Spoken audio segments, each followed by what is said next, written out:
Hi and welcome back to my channel. If you're new here, welcome. It seems like we've got a couple new subscribers since last time, so thank you very much for subscribing. So today I'm just going to do a quick little wrap up of the books that I read in June. It is going to be a short one as I didn't read that many this month. But we do have a little bit of everything for you. So if you're a non-fiction person, we got some of that for you.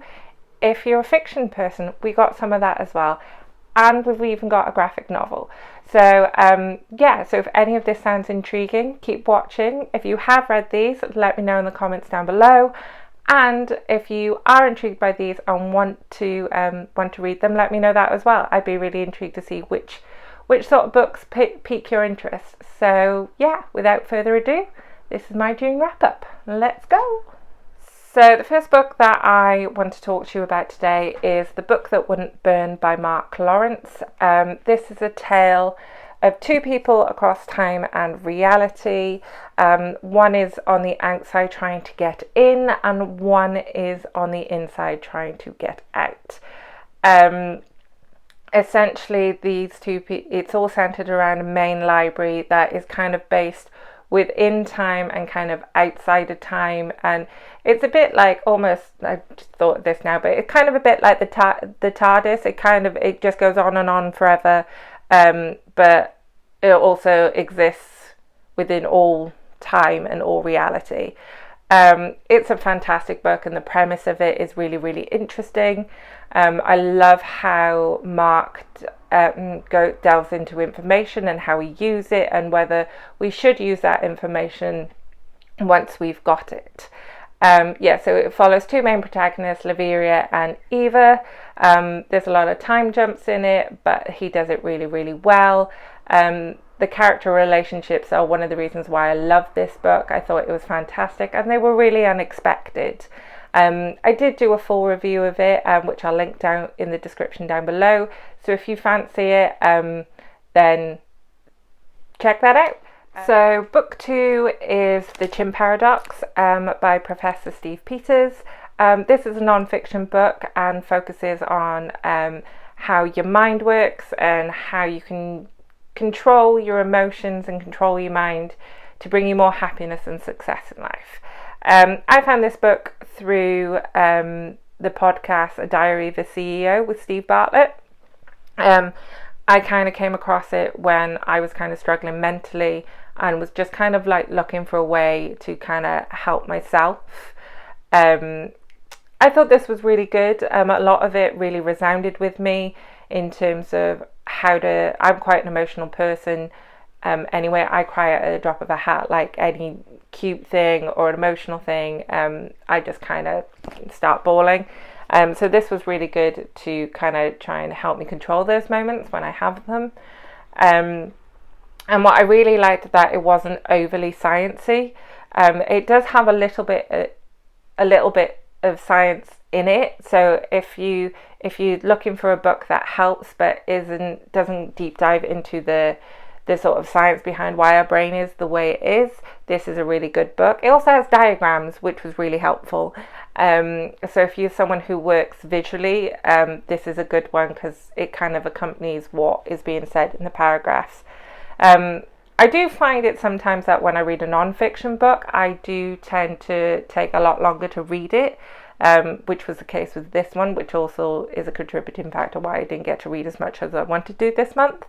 But I thought it was really good, and as you can tell by all the tabs, it really kind of resounded with me, and it definitely helped, and it's definitely a book that I would probably return to in the future if I'm kind of having a down day. And there's lots of little helpful exercises and stuff like that. So if you're kind of like looking for a way to help you improve your mind and improve your overall quality of life, I think this is a good book to kind of do that. Also, he does mention the word chimp a lot. I kind of found that annoying, but obviously because it's the Chimp Paradox, you would expect him to use the word chimp a lot. So yeah, that's the only thing, but that was my personal bugbear. But overall, it's a really good book, and I would highly recommend it. And last but not least, we have Druids.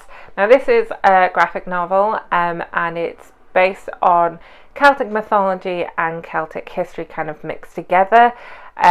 This was a really great place to start in terms of delving into Celtic literature. As its graphic novel, it was really easy to read. The art style was really fantastic, but the story was really compelling, and I loved it. I kind of wanted to just, if I didn't have to work, I would have devoured this definitely in a day. So the story is based off of a gentleman called Gwynlan. He is the last druid, and he's been called upon by the Celtic Church to kind of investigate a series of murders that are all done in the same way and have been linked to druids. So in this first one, he's kind of early days of the investigation, and he travels around to these different locations to look at these murders, and you're kind of not sure if it is druids or if it's the church kind of setting them up. Like I said, this was fantastic. The story really gripped me, and the way they tell the stories in this is really, really cool. Like I said, I was enthralled the entire time, and I kind of wish I had the rest of them now. I think there's about 9 sort of volumes, so I'm definitely going to be on the lookout for these. You can get on Amazon and on Waterstones and things like that. We got it from our local bookshop, which was a really great find. But yeah, so if you like sort of Celtic history and Celtic mythology, was a really big fan of Assassin's Creed Valhalla, then this is a graphic novel for you. I would highly recommend this. I definitely need to get the next ones.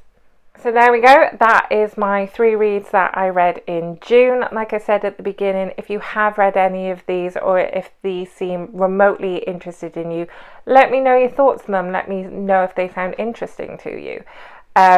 If you have made it to the end of this video or want to see more from me, then head to my channel, or to make sure you never miss a video from me, click the like and the subscribe button, or head on over to my Instagram and see what I get up to over there.